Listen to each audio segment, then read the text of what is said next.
Right, welcome to 360 degrees news updates. నేను Sunil. HCU భూముల వివాదంపై రాజకీయ రగడ కొనసాగుతోంది. తెలంగాణ సర్కార్ విపక్ష పార్టీల మధ్య మాటల యుద్ధం నడుస్తోంది. భూముల అంశంపై విద్యార్థుల ధర్నాతో హెచ్సియులో రోజంతా సస్పెన్షన్, హై టెన్షన్ కొనసాగింది. విద్యార్థుల ఆందోళనలకు విపక్షాలు మద్దతు పలికాయి. వన్య ప్రాణుల్ని చంపి కాంక్రీట్ జంగల్ లాగా మారుస్తున్నారని బీజేపీ ఆరోపిస్తోంది. తెలంగాణ ప్రజల కళ్లల్లో మట్టి కొడుతున్నారంటూ ఆరోపణలు చేస్తోంది. చదువులు చెప్పే చోట విధ్వంసం సృష్టిస్తున్నారని బీఆర్ఎస్ చెబుతోంది. మరోవైపు ప్రభుత్వం భూముల వ్యవహారంపై క్లారిటీ ఇచ్చింది. విపక్షాలు అసత్య ప్రచారం చేస్తున్నాయని మంత్రులు ఆరోపిస్తున్నారు.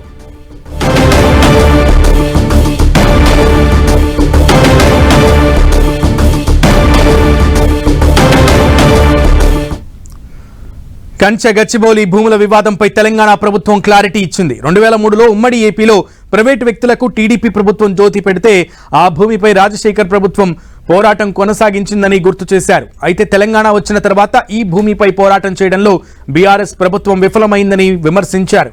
10 ఏళ్లు అధికారంలో ఉన్నా ఈ భూమిని గాలి కొదిలేసిందని మండిపడ్డారు. కానీ కాంగ్రెస్ ప్రభుత్వం అధికారంలోకి వచ్చిన తర్వాత హైకోర్టులో కొట్లాడి వేల కోట్ల విలువైన భూమిని తిరిగి స్వాధీనం చేసుకున్నామని చెప్పారు.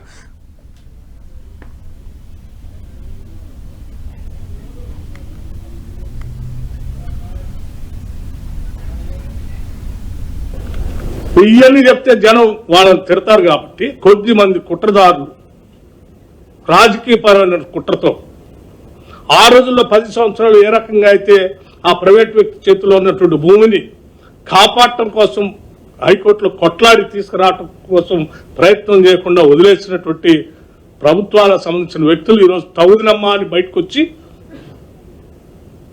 ఇవాళ పెద్ద ఎత్తున యూనివర్సిటీ భూములన్నింటి యూనివర్సిటీ భూములు, ఇది వాస్తవాలు చెప్పాలి, ఇది యూనివర్సిటీ భూములు కాదు. ఇది యూనివర్సిటీ భూమిని మేము ఎందుకు పుంజుకుంటాం? ఇప్పుడే శ్రీధర్ బాబు గారు చెప్పారు, ఈ యూనివర్సిటీకి సంబంధించి ఇంచి భూమిని కూడా మేము ముట్టుకోము. ఆ యూనివర్సిటీ అలాగే అక్కడ చదువుకున్నట్టు విద్యార్థులుగా చెప్తున్నాం. మాకు కూడా ఎమోషనల్ బాండేజ్ ఉంది ఆ యూనివర్సిటీతో.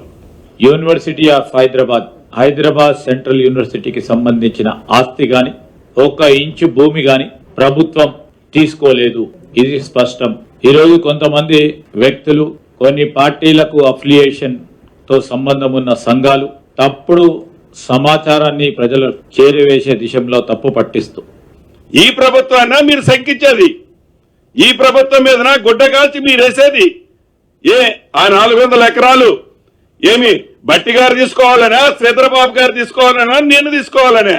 మీలాగా అటువంటి ఆలోచన మా ప్రభుత్వంలో ఉన్న ఏ ఒక్క నాయకుడికి కానీ ఏ ఒక్క మంత్రికి కానీ లేదు. మాట్లాడితే ఎంతసేపటికి తాపత్రయపడతారు. గుడ్డ కాల్చి మీదేస్తే వాళ్లే కదా తుడుచుకునేది, ఆ మసి తుడుచుకోవాల్సింది వాళ్లే కదా అనే తాపత్రయమే తప్ప రెచ్చగొడతారు, విద్యార్థుల్ని రెచ్చగొడతారు. విద్యార్థుల ముసుగులో ఎంత అరాచకమండి ఆ ఏసీబీ గారిని కొట్టింది చూశారు కదా. విద్యార్థులు చాలా అమాయకులు, చాలా మంచోళ్ళు. వాళ్ళ ఉజ్వల భవిష్యత్తు కోసం ఈ ప్రభుత్వం కట్టుబడి ఉంది.